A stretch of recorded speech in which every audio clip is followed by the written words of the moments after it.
Happy Saturday.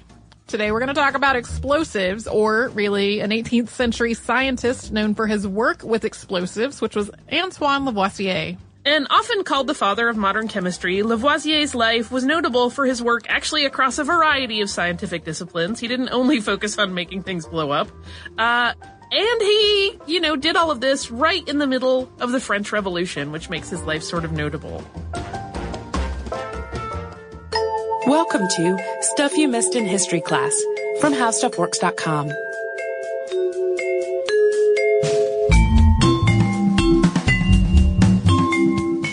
Hello and welcome to the podcast. I'm Holly Fry. And I'm Tracy V. Wilson. And the really interesting thing about the subject of today's podcast is how many labels he gets.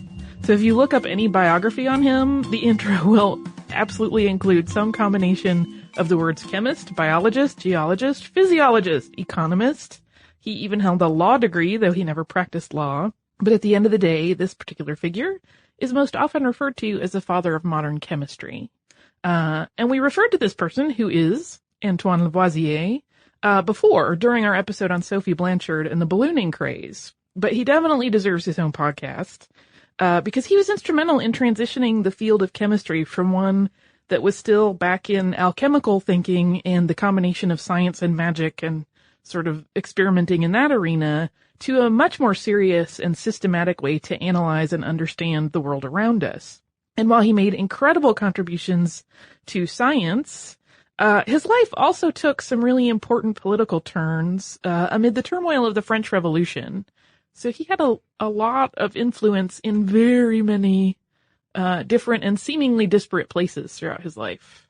Yeah, well, and I was startled to learn how many of the basic things that I learned in science class came straight from him. Yeah. He was really impactful on our modern lives, whether we realize it or not. Yes. He was born Antoine-Laurent Lavoisier on August 26, 1743, and he was born pretty well into privilege. His father, Jean-Antoine Lavoisier, was a wealthy Parisian lawyer, and his mother was from a well-to-do family. When he was 5, his mother passed away and left him a huge inheritance. Yeah, and while his father had originally been from a town roughly 50 miles northeast of Paris, Antoine-Laurent was really born a Parisian, although he did often summer in his father's hometown, which was Villiers-Cotterêts. In the absence of his mother, Lavoisier's Aunt Constance became a significant caregiver and influence on his life. The two of them are said to have been extremely close. And he attended the Collège de Quatre Nations. You'll sometimes see this referred to as the Collège Mazarin. And while there, he studied astronomy, mathematics, botany, geology, mineralogy, logic, chemistry, and other disciplines under some of the most respected thinkers of the day. He eventually focused his education on pursuing a law degree, primarily to please his family by following in his father's footsteps. He finished his law studies in 1763, and then he was licensed to practice a year later. But he never really had a passion for law, and he never practiced. Instead, he went right back to his love of science, primarily chemistry and geology. And he published a paper in 1765 addressing the problem of improving Parisian streetlights. Some of his other earliest work, which he submitted to the Academy of Sciences, was an analysis of gypsum and plaster of Paris. And this early work that he was doing is still considered important work regarding the composition of cement. So already we've established that his impact is still felt very significantly today. Yeah. In 1768, while he was still only 25, Lavoisier was inducted into the elite Academy of Sciences. This was a big year for Lavoisier because he also bought an interest in La Ferme Générale. And La Ferme Générale was a private company that's translates to Farm General, and they actually collected taxes for the French sovereign. So they would go out and do the tax collecting and make a profit off of it as they handed off the taxes to the government. And so while his buy-in to this group solidified his fiscal standing, and it was really helping him, fund his life and his experimentation, it made him part of an organization that was not exactly popular with those not born into privilege, especially when you consider the political climate in France at the time. Yeah. As is often the case with really predominant scientific thinkers, he had a personality that you might call distinctive. In Arthur Donovan's book, Antoine Lavoisier, Science, Administration, and Revolution, the legendary scientist is described as being something of an obsessive. Yeah, and to illustrate this, Donovan tells stories about things Lavoisier did when he was very young and sort of starting out in his scientific experimentation. And he talks about him at 19 doing this experiment where he wanted to investigate the effects of diet on human health. And as part of this experiment, he adopted a plan of consuming nothing but milk. I like milk, but only milk is a little far. In a similar episode, to study illumination as part of work he was doing about street lamps, he proposed this plan to shut himself up in a dark room for 6 weeks straight so that he could make himself intensely sensitive to different levels of light. There's no evidence about whether he actually followed through on that one. So, yes, it's clear that like many groundbreakers throughout history, Lavoisier really did have this propensity for approaching problems and ideas with really extreme methodologies. On December 16th, 1771, a few years after his induction into the Academy of Sciences, Lavoisier married Marie-Anne Pierrette Pauls, who was only 13 at the time. While such a young bride is an unsettling concept, particularly to modern ears, Marie-Anne was really a very, very smart woman, and she became an important collaborator to Lavoisier. By all accounts, it was quite a happy marriage, and certainly, I think, more of an equal setup than many marriages at the time. Marie-Anne actually learned English just so that she could translate scientific texts for her husband. And she also educated herself in art and engraving so she could illustrate his scientific papers. And she assisted him in his experiments throughout the year, and she often took notes while he was working. And he really depended on those notes as like the basis for his writings. So she was really important, and they really did seem to have a really good marriage where they were collaborating all the time. In 1775, he got an appointment to the Royal Gunpowder and Saltpeter Administration, often referred to as just the Gunpowder Administration. This branch of the government had been established by Louis XVI after he ascended the throne in 1774 and came to realize that France didn't really have any kind of self-sufficient sourcing for gunpowder. And so Lavoisier had been appointed because he was a chemist, and he moved into the Paris arsenal and he set up a lab that was so well appointed that throughout the years, I mean, he had this lab for a couple of decades, many of Europe's finest chemists and great thinkers were attracted to it. So it kind of became this interesting little enclave where people could go and experiment and think and trade ideas. Working in this then state-of-the-art lab, Lavoisier was able to advance the production of gunpowder to a point where he was making much better quality product at a very rapid pace.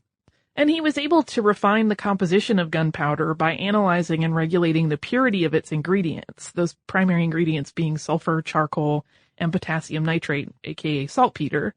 And he also refined the granulation process. But before we get into some other pretty big chemistry breakthroughs that happened in Lavoisier's lab, let's take a moment and talk about our sponsor.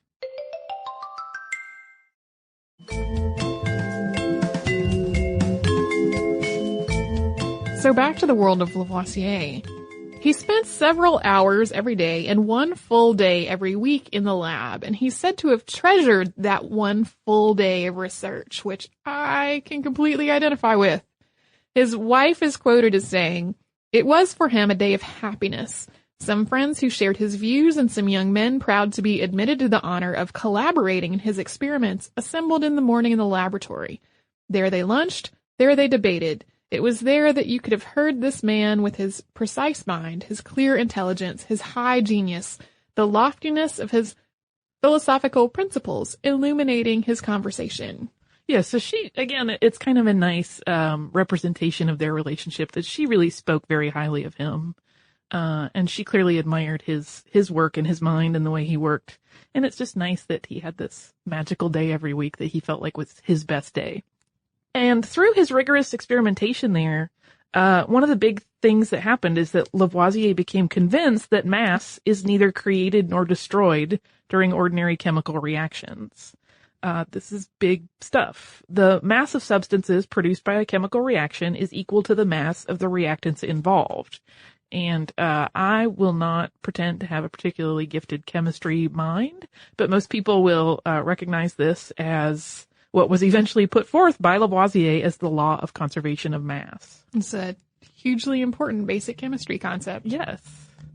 Thank you, Lavoisier. Yeah. This concept also led him to further examination of the work of English natural philosopher Joseph Priestley. Marie Anne had translated a whole lot of Priestley's work for Lavoisier. And Priestley had, in 1774, heated red mercury oxide to obtain a colorless gas, which would cause a candle that was lighted in it to burn with, quote, a remarkably vigorous flame, according to Priestley. And he referred to this colorless gas as dephlogisticated air. At the time, the prevailing belief in chemistry was that a substance called phlogiston was a volatile part of all combustible substances, and that it was released as flame during combustion. Phlogiston gets its name from the Greek word for burn. Priestley thought that his pure air enhanced respiration and caused the more vigorous and longer-lasting burn of candles because it was free of phlogiston. He traveled to Paris to meet with Lavoisier and discuss these findings. But Lavoisier felt that the phlogiston theory, which had been around for more than 100 years at this point, was fundamentally flawed. And this was a very significant shakeup in the scientific community at the time. This is on par with someone today claiming that potassium is an illusion. I mean, it was really like completely broke apart the fundamental base of how they approach chemistry. And when Lavoisier delved more deeply into analysis of combustion, he was able to identify the same gas that Priestley had, which Priestley was calling his dephlogisticated air. Lavoisier eventually named it oxygen, and by weighing and analyzing the components of combustions, he came to the conclusion that phlogiston was, as he had suspected already, not a thing, because the math did not add up with his conservation of mass ideas. Right. He had come to the conclusion that air actually consisted of two components, one that combined with metal and supported respiration, and one that did not support either of these things. In 1777, he officially put forth a new theory of combustion that left phlogiston completely off the table. And it's also during this time, in his famous lab, that Lavoisier built on the work of other scientists to isolate and name hydrogen. And that's the thing that got him mentioned in our ballooning episode. In 1783, he was still embroiled in a constant, rigorous debate in the scientific community over this anti-phlogiston stance. He became really adamant that it was time to lead chemistry back to a stricter way of thinking, and he campaigned for a systematic analysis of chemistry and science that distinguished true fact from assumption. His goal was, quote, to rid chemistry of every kind of impediment that delays its advance. So, scientific method being established. Extremely important. Yes. As we've discussed in several episodes. In 1787, in collaboration with Louis-Bernard Guiton de Morveau, Claude-Louis Berthollet, Antoine-François Fourcroy, he set forth this proposed method de nomenclature chimique. And this is basically the early periodic table. And at this point, it only consisted of 33 elements, which were grouped as gases, metals, nonmetals, and earths. And this was pretty groundbreaking. Like, basically, he was saying if you can break a thing down to a point where you can't break it down any further, that's an element. And it's going on this list. That's a thing that we basically take for granted now in chemistry class. Yeah. And then in 1789, so 2 years later, still working with a lot of these same collaborators, Lavoisier published the Traité élémentaire de chimie, which is basically the elementary treatise of chemistry. And it's basically the textbook that really set the stage and transitioned us to modern chemistry officially. It included the periodic table, it included the law of conservation of mass, as well as many other concepts. And Lavoisier anticipated that it was really going to take quite some time for these new ideas to be accepted. But interestingly enough, it was really just a couple of years before the ideas that he and his colleagues had worked on were just sort of an accepted part of common scientific practices. And I think it's probably because he was so strict in his scientific method that it was all really well laid out, and there wasn't a lot of like, well, we think. It's like we tested this and tested this and tested this. So. Right. Even though he was always really busy in his lab, Lavoisier also worked as a civil servant. In 1787, he was chosen as a member of the Assembly of Orleans, and in this position, he began to draw up a plan for improving community socio-economic issues. And this included the establishment of workhouses, canals, insurance societies, and savings banks. He was also asked to advise on issues such as sewers, the water supply, and developing a unified system of weights and measures, also known as the metric system. Yeah, he really, the checklist of things he contributed to our modern lives starts to get a little mind-blowing, because everything that he touched, we still are doing.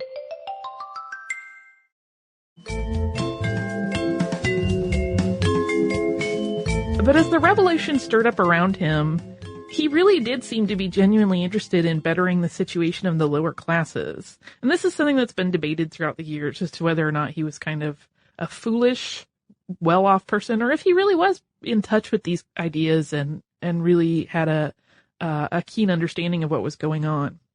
He's said to have donated money of his own to the towns of Blois and Romorantin for the purchase of grains during the famine. But unfortunately, he had already made a pretty significant enemy in revolutionary Jean-Paul Marat when he had belittled Marat's work in the sciences. I think people don't always remember that Marat worked in science as well as his sort of revolutionary status. Right. Marat, in reference to his interactions with the Academy of Science, referred at one point to, quote, the class of geometers and astronomers which has formed a terrible cabal against me. Lavoisier was among those he felt had a bias against him, and yeah, he kind of did seem to think that Marat was a charlatan. Yeah, he didn't have high praise for him at all, so there is merit to that idea. In 1790, Lavoisier is quoted as saying, "The state of public affairs in France has temporarily retarded the progress of science and distracted scientists from the work that is most precious to them." Like, he seemed to be kind of irritated by all of the things that were going on. Yeah. And wished they could just go back to their labs and work on improving the world and analyzing it. In January of 1791, Jean-Paul Marat began to loudly and publicly attack Lavoisier.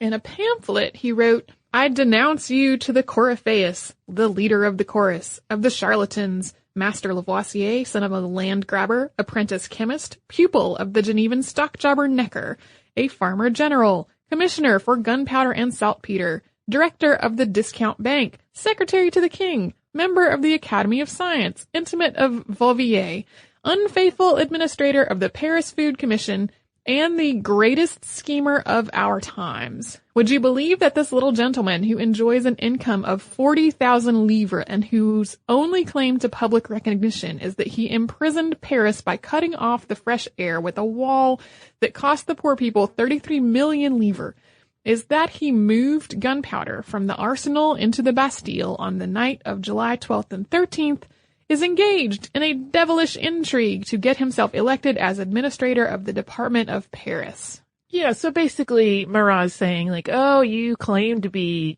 trying to do all of this civil work. Yeah. Really, you just want more power and more money. Your hands are in everything. That's super suspicious. And during what came to be known as the Reign of Terror, arrest warrants were issued for all the stakeholders in La Ferme Générale. Lavoisier was, of course, among those sought for arrest. And allegations against this group of men included embezzlement of government funds and cutting the tobacco with other substances in order to increase toll duty profits. On May 8th, 1794, a revolutionary tribunal tried Lavoisier and found him guilty in the conspiracy against the people of France. The famed chemist was sent to the guillotine that very day, as was his father-in-law, Jacques Pauls, leaving Marianne without a father or a husband. Yeah, he had always had some business interest with her father. And some historians have pointed to the fact that Jean-Paul Marat had been assassinated 10 months prior to Lavoisier's beheading, as evidence that Marat should really not be blamed for Lavoisier's death.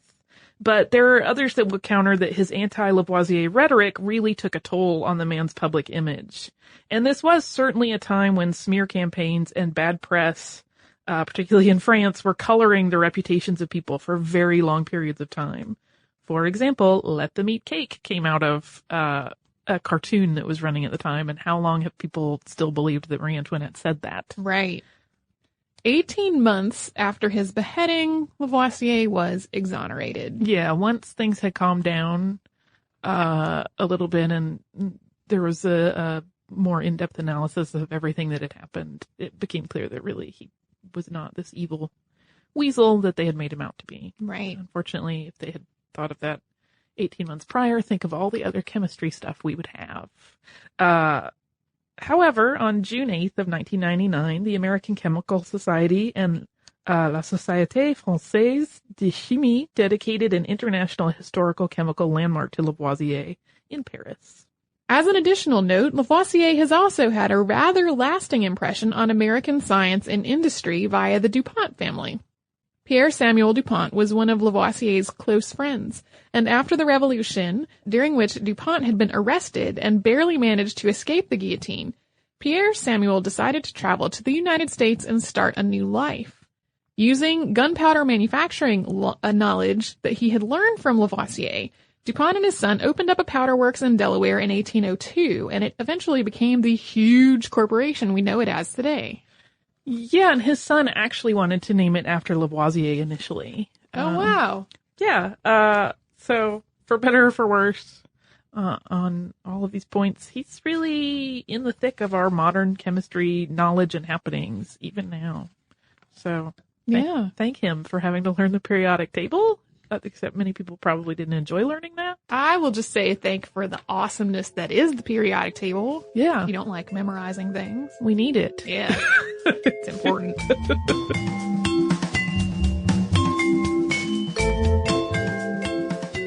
Thank you so much for joining us for this Saturday Classic. Since this is out of the archive, if you heard an email address or a Facebook URL or something similar during the course of the show, that may be obsolete now. So here is our current contact information.